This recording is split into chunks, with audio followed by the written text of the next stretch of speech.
Last week I ripped the episode apart and criticised this season for its continual use of the galaxy's greatest dumbass. However, one thing I don't believe I've mentioned thus far is how effective the season has been in broadening the character range in the galaxy, and offering greater insights into who they are and who they were before Revenge of the Sith.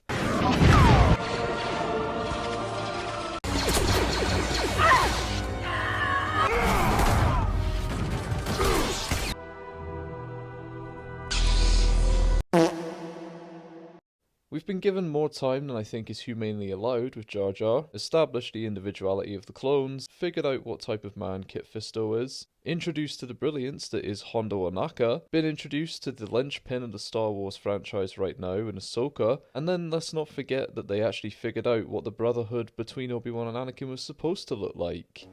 Good job.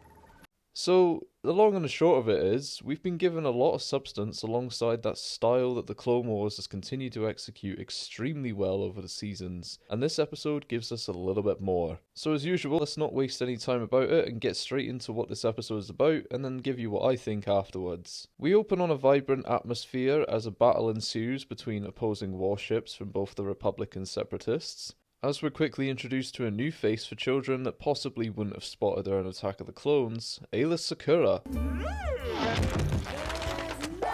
who is trying to stave off an attack from the opposing forces as she's quickly realising that her fleet is crumbling around her. Anakin and Ahsoka quickly descend into action and rocket droids start to invade her ship. Anakin and Ahsoka quickly take to the skies and Anakin rides one of the droids down, and I'm just realising this is a nice parallel to a similar move performed by Ahsoka in Season 7. Anyway, Ahsoka's ship crashes into the hull and somehow they all survive, and make their way to Ayla's position where Anakin proposes they evacuate. After multiple setbacks, they make their way to that direction, but not before the ship starts to explode and Anakin heroically pushes everyone to safety and taking the hit himself. Before they depart, Ahsoka drags him on board the ship and they make it back to Anakin's cruiser. However, as they're starting to nestle themselves in, they're about to jet off and a droid crashes into the ship, knocking the hyperdrive on, which will take the cruiser with them. Admiral Yularen instructs them to detach and that they'll pick them up later. A little while later, Anakin is in the medical bay where Ahsoka is blaming herself for what happened. Ayla's assurances fall on deaf ears and offer little value in this moment as she instructs Ahsoka to come help them on the bridge. Bly quickly comes in and states that they're steadily approaching a star as they never plotted a course for the hyperspace lane that they're heading to. Bly and Ayla determine the best way to reroute this, and that is simply to shut off the auxiliary power and restart the ship entirely. They manage to survive this ordeal but crash on a nearby planet due to the star overheating a lot of the systems. Once they've landed, Ahsoka and Ayla get the men and Anakin off board before the remnants of it blow up. Anakin is in pretty bad shape at this point and needs urgent medical care. However, they see no signs of civilization around and agree to venture further into the planet, with Rex staying to protect Anakin for now.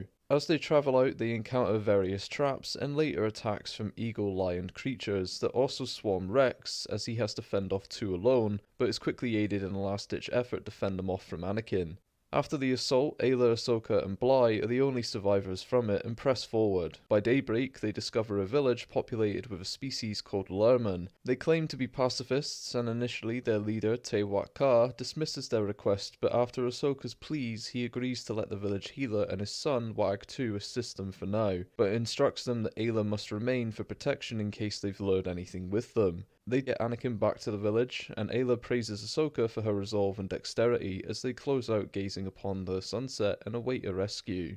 So a few things to discuss off the back of this. Firstly, Aayla Secura, the hottie of the franchise for so long and victim to so much fanfic, was given some depth in this episode and actually comes across a little more stoic than you'd expect. She certainly doesn't come across as relaxed as say Kit or Anakin does, and certainly doesn't possess the light-hearted tendencies as say Obi-Wan or Yoda. She's pretty much everything that you'd imagine a Jedi to be. She leaves emotion out of it, and at multiple points throughout this episode just throws her troops at perilous situations without any concern for what may come of them, but starts to relax somewhat by the end after seeing the lengths that Ahsoka would go to save her master. She doesn't really strike me as a thorough, competent, or thoughtful leader, based purely on some of the decisions that she makes in the heat of battle, and most of the situations in this come down to Anakin or Ahsoka having to call the shots. I think this is fair to acknowledge given that not all the Jedi are necessarily born leaders, and were never really bred or trained for war, and we sadly don't receive much time with her beyond this arc throughout the rest of the show, but from what we get here, it establishes her as an assertive individual and competent fighter, but little to be desired from her prowess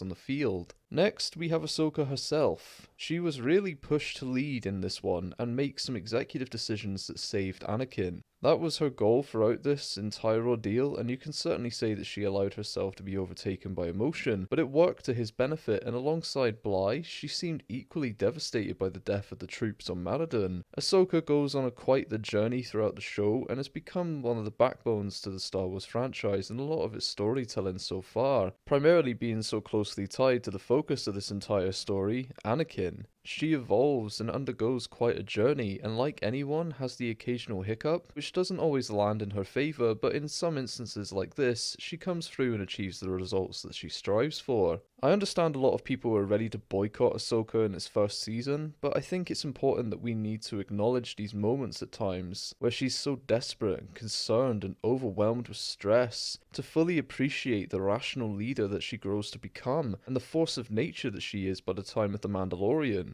I personally disagree with the statements that claim she's becoming a new Mary Sue at this point, as she does fuck up. She's humbled constantly throughout the first 3-4 seasons at least, and makes active missteps by the end of the Clone Wars era. In Rebels, she's had time to perfect her abilities and become one with the Force without the reliance on either side of its use, and truly seeks peace without stepping into the waters of war to achieve it. I think moments like this, however cringe-inducing they may be at times, are important to bear witness to for you to fully embrace the woman that she becomes in the end.